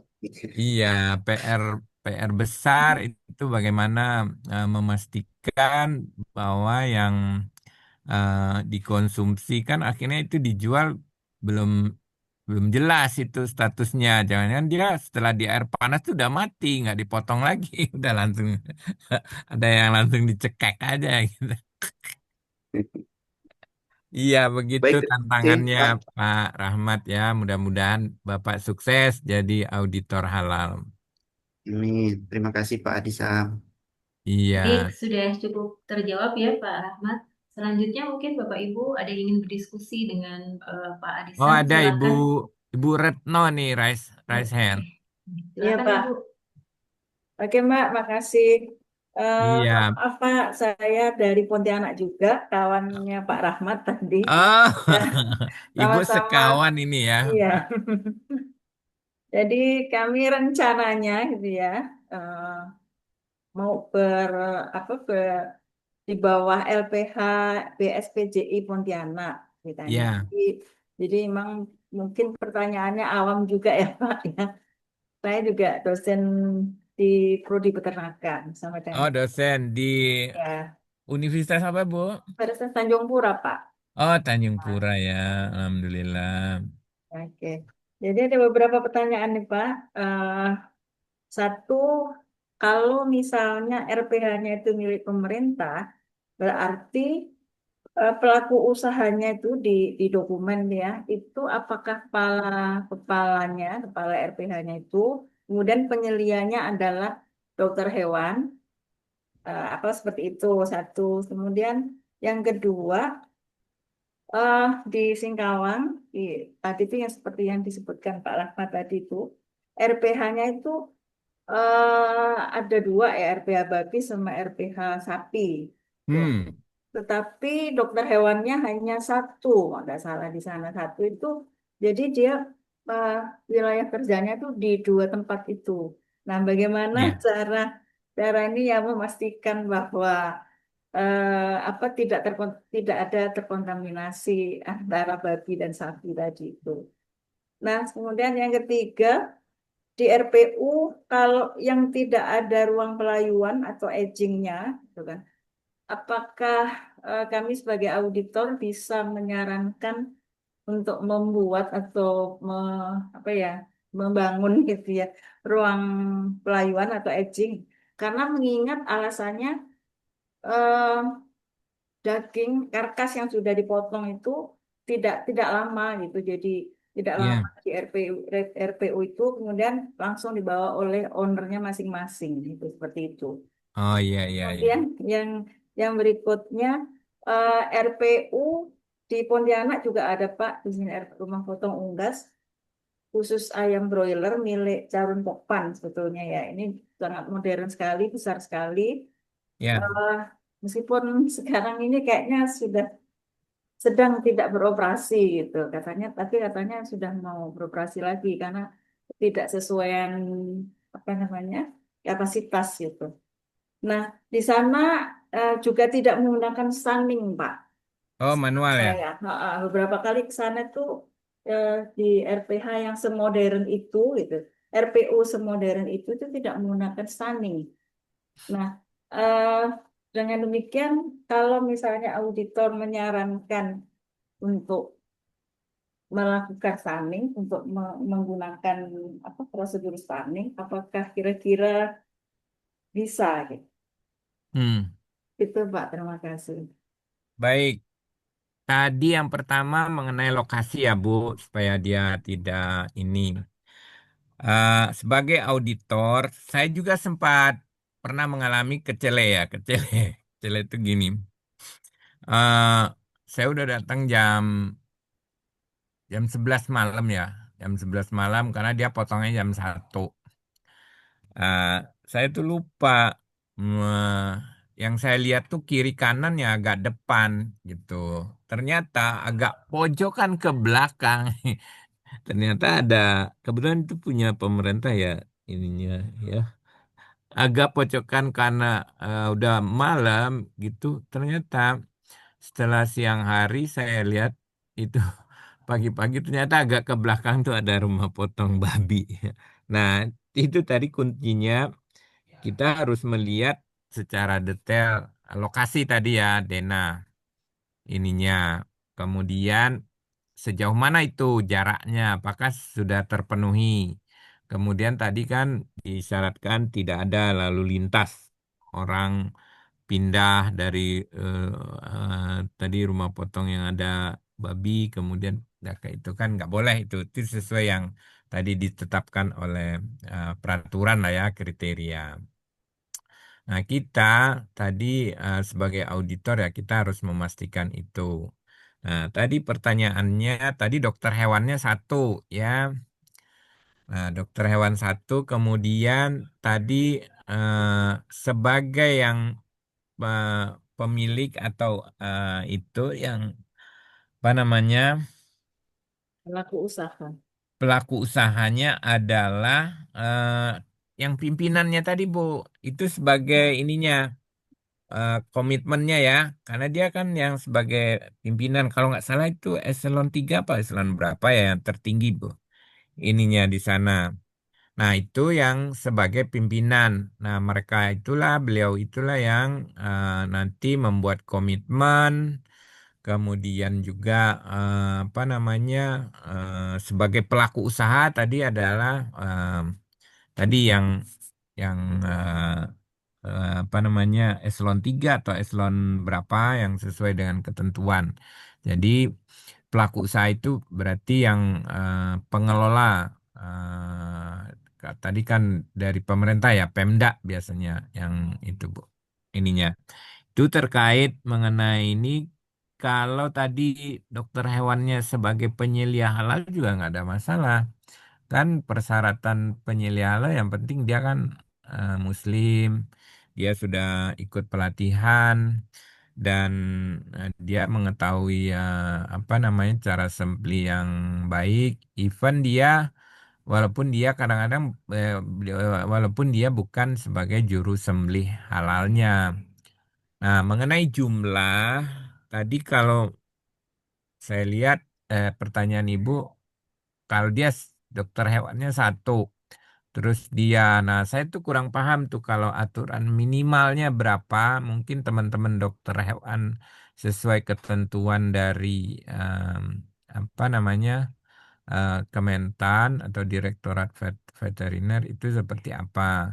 Tapi kalau dari sisi kehalalan, yang penting ada pemeriksaan tadi postmortem, antemortem, kesehatan hewan, kemudian ada pemastian apa namanya stunningnya kalau dia menggunakan stunning. Nah, pertanyaan berikutnya tadi boleh nggak stunningnya kita sarankan karena dia tidak pakai stunning. Ya, sepanjang itu sesuai dengan kebutuhan tidak apa-apa Ibu sarankan, tapi dengan memberikan argumentasi-argumentasi yang bisa diterima. Karena eh, kan tadi fungsi stunning itu kan untuk mempermudah supaya hewannya nggak animal welfare kan. Nah, kalau dia sudah berhasil tanpa stunning, ya kan pasti dia akan berargumentasi, Bu. Iya. Tanpa stunning aja saya nggak ada masalah kok. Nah, itu yang harus kita buktikan, Bu, harusnya. Nih, kalau tanpa stunning pada saat kamu menyembelih ini resikonya seperti ini. Nah, baru tuh bisa sarankan ininya. Karena kan penyembelihannya boleh pakai manual sama yang pakai stunning gitu. Bahkan kalau di beberapa negara saya lihat mereka nggak mau pakai stunning sama sekali karena bilangnya itu menyiksa hewan juga katanya. Tapi nggak tahu saya ininya.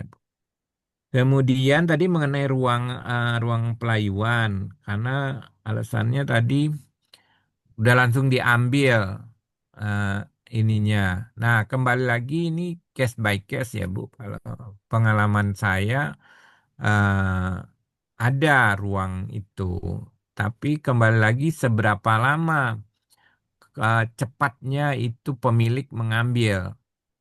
Nah, mestinya kalau ada waktu tunggu dan berapa lama kan perlu ruangan, Bu, ininya. Jadi, Ibu, kalau saran saya, pastikan lagi kalau tidak ada ruangan, itu resikonya apa? Secara kalau kehalalan kan kalau ruangan tadi apakah ada potensi kontaminasi kah dengan yang lain atau kalau dari sisi apa asuhnya aman, sehat utuh, kalau itu mempengaruhi itu bisa disarankan lagi, Ibu sarankan. Tapi tentu memerlukan apa ya Bu? Ibu harus memberikan penjelasan kepada beliau-beliau yang memiliki kewenangan resikonya. Kalau tidak punya ruang pelayuan seperti ini, kalau tidak pakai stunning seperti ini, sehingga mereka bisa menerima dengan senang hati dan gembira, itu Bu, dan mau me- melakukan itu kan termasuk investasi ya Bu ya, termasuk investasi dan menyebabkan ada biaya operasional kalau dari sisi produksi. Itu Bu, tanggapan saya. Mudah-mudahan sih cukup memberikan gambaran sama Ibu. Memang sih tergantung situasional sih kalau yang saya lihat ya ininya. Boleh juga Bapak dan Ibu yang lain kalau ada dokter hewan yang mau kasih pendapat terkait pertanyaan Bu Retno ya monggo. Izin Demikian. Pak. Ya, Silakan Bu Ruri. silakan Bu Dokter Hewan Ruri. Baik, terima kasih Pak Azizam.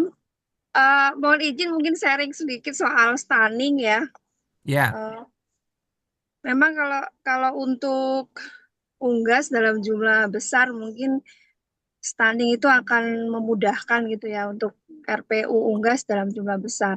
ya, Hanya kalau untuk eh, pemotongan sapi eh, RPHR begitu ya. ya, Pengalaman kami justru penggunaan stunning ini titik kritisnya luar biasa.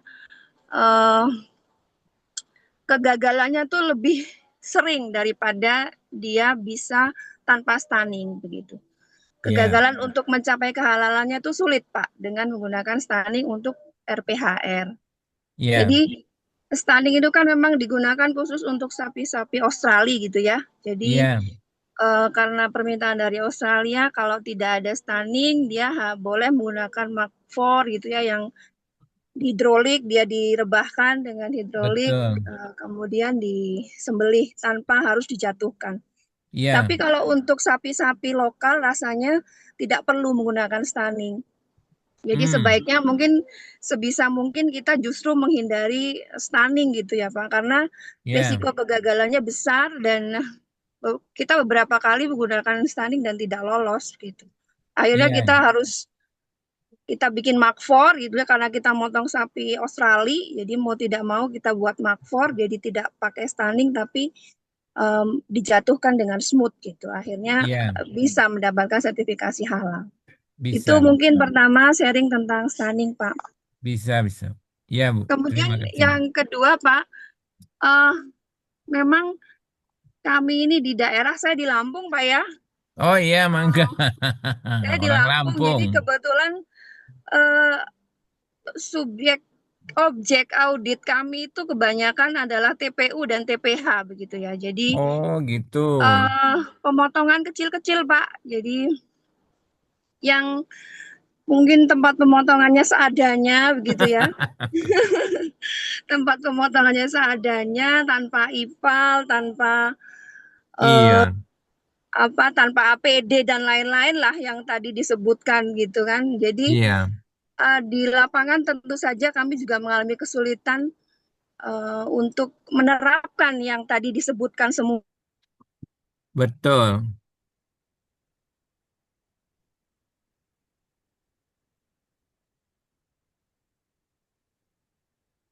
Kayaknya, Bu Ruri, kayaknya Bu hilang Rurinya ini. sinyal. Iya, terima Seluruh kasih. pelosok sekarang. Oh ya, Ya, dapur itu ada di seluruh pelosok negeri. Dan pemotongan-pemotongan kecil ini sekarang juga bergeliat dengan adanya MBG. Sebenarnya betul. kami ini sangat mengapresiasi para pemotong kecil ini mau mengurus sertifikat halalnya karena sebelumnya itu sangat sulit mungkin ya Pak ya Iya, meminta mereka itu mengurus sertifikat halal. hmm, Artinya mereka mau mengurus itu sudah sesuatu yang luar biasa. Pemotongannya tidak banyak, mungkin 50-100 ekor per iya, hari begitu ya. Nah, iya, ini sebenarnya perlu diapresiasi juga oleh kita. Nah, saya hanya ingin bertanya Pak, kira-kira sejauh mana kita itu bisa memaksakan standar tadi itu ya kepada para pemotong-pemotong kecil ini ya Pak ya. Jadi TPU eh, sama TPH ya. betul TPU dan TPH. Nah, kalau kita memaksakan seluruh standar itu untuk terpenuhi, tentunya mereka nggak akan mungkin dapat sertifikat halal karena terkait dengan keterbatasan modal, keterbatasan SDM, keterbatasan tempat begitu ya, sarana prasarana yang sangat terbatas. Ya, Tapi mereka ingin nih sertifikasi halal begitu. Nah, rasanya memang harus ada kebijakan gitu Pak di lapangan gini ya sesuai dengan standar gitu. Tapi Iya, melihat apa yang terjadi fenomena di lapangan sekarang seperti itu Pak. iya TPU betul. TPH ini bergeliat untuk terus Terutama yang bersertifikasi kualifikasi. Itu mungkin program Pak Alizam MBG. bisa Siap. Terima betul. kasih Bu Dokter Ruri ya, Dokter Hewan Ruri. Terima Sama. kasih atas masukan dan sharingnya. Bagus sekali, manfaat ya. Memang tadi kita balik kepada tugas auditor tadi antara penggunaan stunning dan non-stunning manual. Ya, nah disinilah fungsi tadi auditor memastikan kalau dia pakai stunning jangan sampai udah mati itu tingkat kegagalannya tinggi. Sehingga itu yang harus dipastikan tadi ya, mencari kondisi optimum di mana eh, apa namanya hewannya masih hidup sebelum disembelih. Nah, itu yang memerlukan ketelitian waktu untuk mencari kondisi yang paling optimum.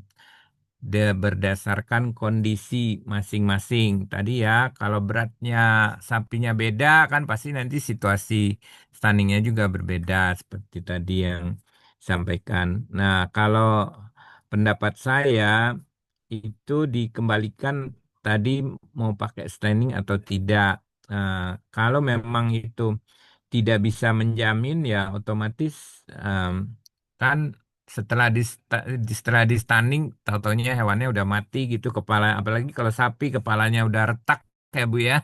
Kalau udah retak jadi udah koit duluan dia sebelum disembelih. Jadi udah ininya ini disinilah fungsinya tadi ada auditor, ada dokter hewan bisa jadi tadi sebagai penyelia halalnya memastikan. Kembali lagi, terima kasih sharingnya Bu Ruri, bahwa itu memang kondisi lapangan dan nanti auditor bisa menjustifikasi ya berdasarkan data yang ditemukan tadi di lapangan. Itu terkait yang pertama. Yang kedua, ini saya sepakat dengan Ibu Dokter Hewan Ruri mengenai TPU sama TPH. Cuman ini kita harusnya berkomunikasi dengan regulator ya dalam hal ini mungkin Direktorat Veteriner.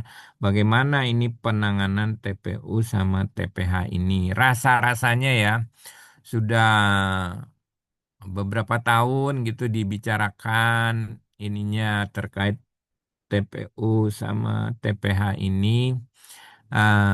Saya sih belum mendapatkan informasi terkait standarnya, apakah standarnya bisa apa namanya diperkecil, misalnya kayak kalau sertifikat halal kan ada sertifikat halal yang self declare, ada yang reguler ya. Nah, nah mungkin saya nggak tahu, saya nggak berani berkomen lebih jauh Bu, karena itu kewenangan dari regulator ya, kewenangan dari regulator dalam hal ini BPJPH dan Kementerian Pertanian.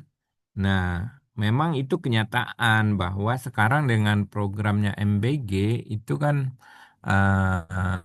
apa banyak kebutuhan ya yang mendekati ya banyak kebutuhan daging yang mendekati SPPG. Kebetulan saya juga beberapa mengaudit SPPG. Jadi kalau dagingnya belum sertifikat halal, jadi kan terganggu SPPG-nya.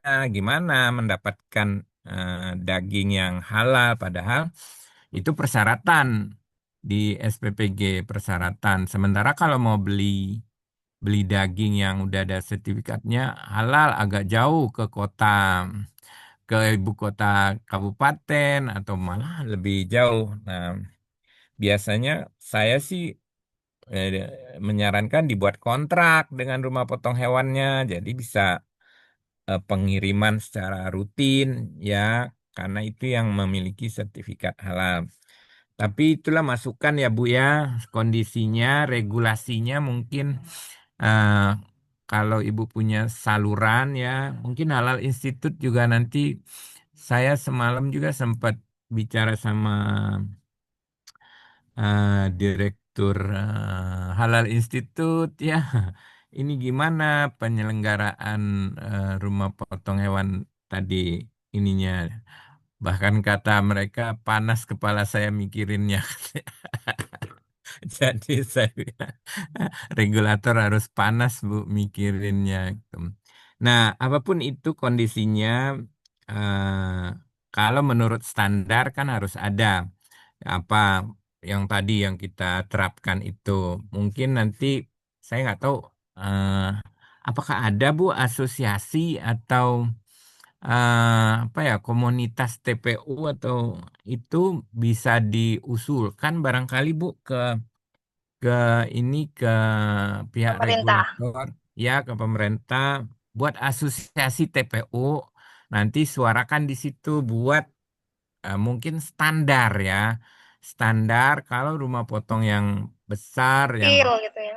iya mungkin itu bisa jadi solusi beberapa TPU di misalnya tadi Lampung nanti ada Pontianak tadi saya yakin itu juga banyak ya beberapa daerah juga banyak.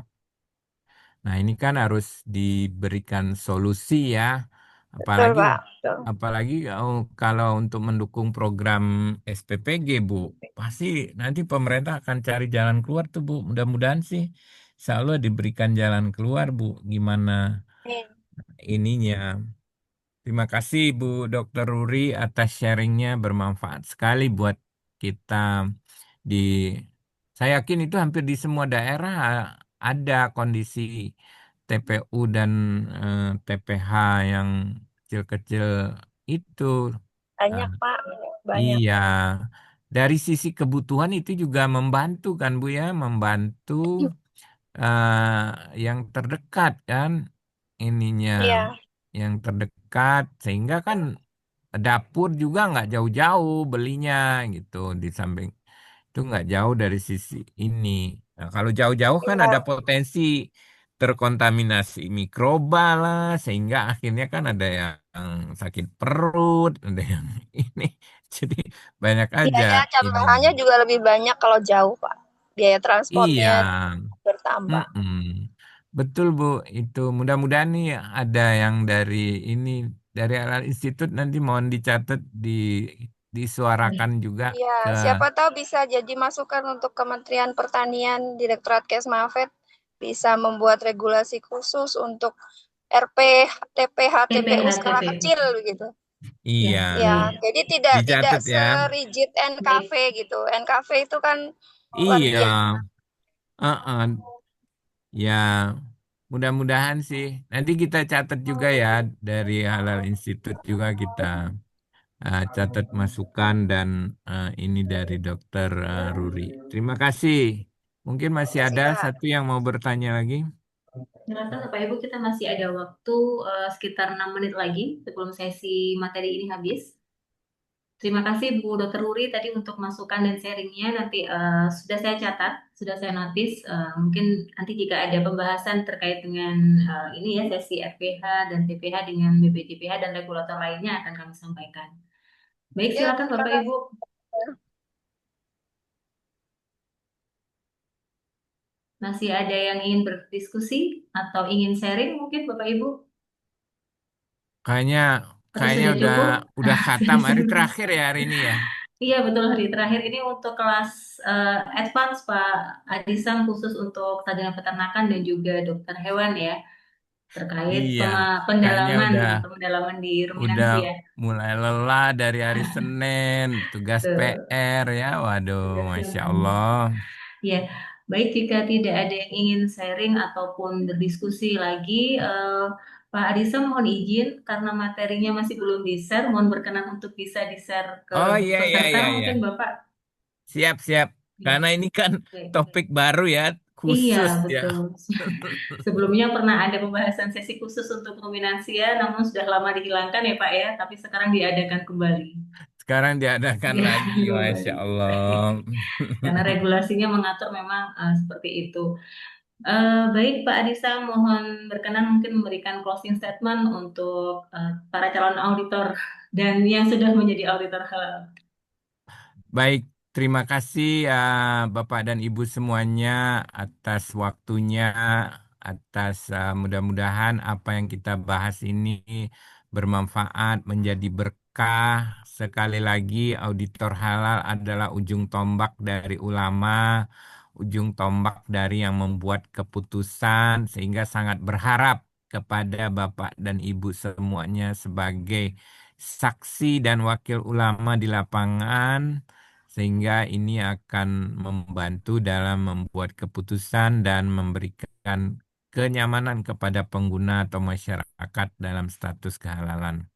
Terima kasih, mohon maaf bila ada kekurangan dan kelemahan, itu adalah kekurangan dari saya pribadi, yang hak, yang benar dari Allah Subhanahu wa Ta'ala. Terima kasih, wabillahi taufiq walhidayah, wassalamualaikum warahmatullahi wabarakatuh. Waalaikumsalam warahmatullahi wabarakatuh. Terima kasih banyak Pak Adisa untuk penyampaian materinya. Sehat selalu Bapak. Sehat, Eh, terima kasih. Baik, terima kasih. Assalamualaikum. Waalaikumsalam. Silakan.